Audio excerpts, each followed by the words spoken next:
Now let us move on to the long division method. Now for your better understanding, I have purposely taken the same example, that is under root 27. So let us find out the square root of 27 up to 2 decimal places. Now if I have to find out up to 2 decimal places, I will put here a decimal point and I will write down 4 zeros.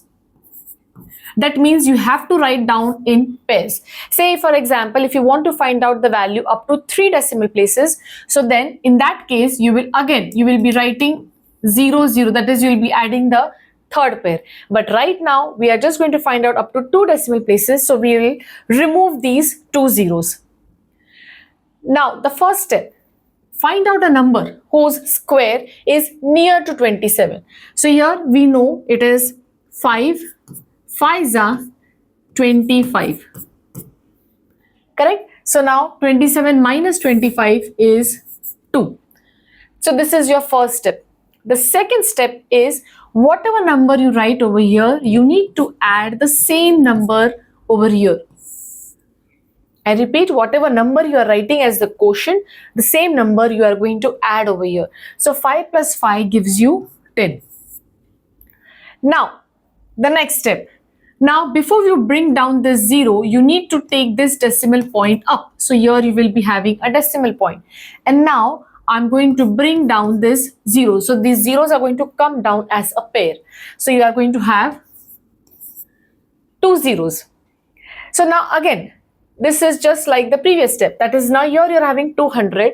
Now your divisor is now this 10. So you are going to think for such a number that when placed over here, whatever number will be present over here, the same number will come over here.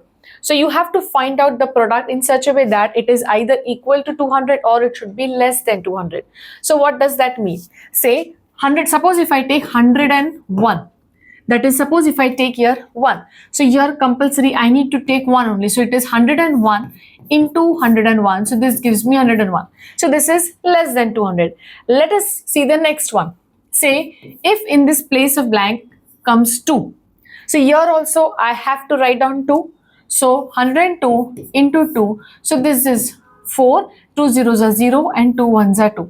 So if you observe, this has now exceeded this value of 200. So you can't take 2. So we have to take 1 itself. So I'll write down here 1. The same 1 I have to write it over here. So 101 into 1 is 101.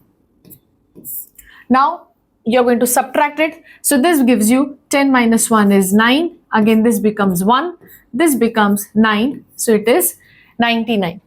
The same process you're going to repeat over here. Which process? That is, you have to add whatever number you're writing over here, you need to add it over here. So this becomes 102. The same process. So again I'll put a dash so that it is easy for you to understand that the new number is going to sit over here.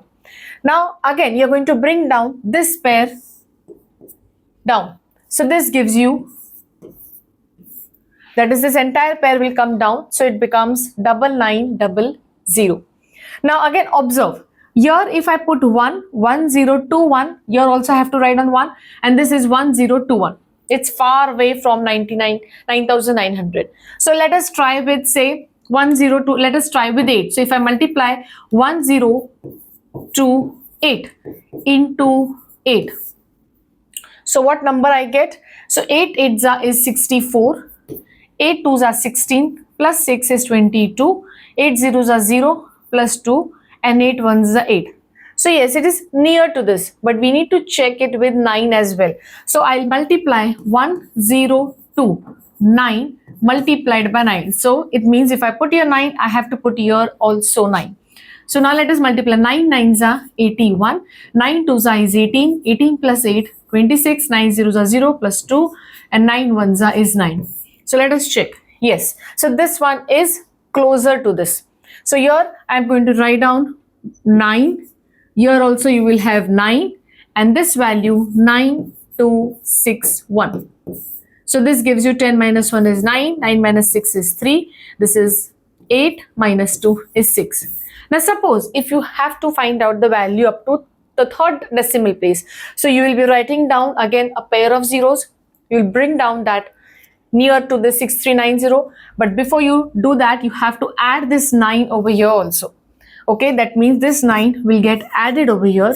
So this becomes 9 plus 9, 18, carry 1, 2 plus 1 is 3, 0, 1. So the new digit will now come over here.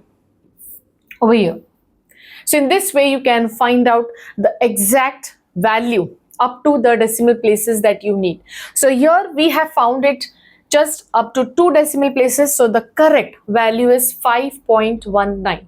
If you observe by the formula method, you got the value as 5.2. So if you observe 5.19 and 5.2, so 5.2 is nearly equal to 5.19, but this is giving you the exact value.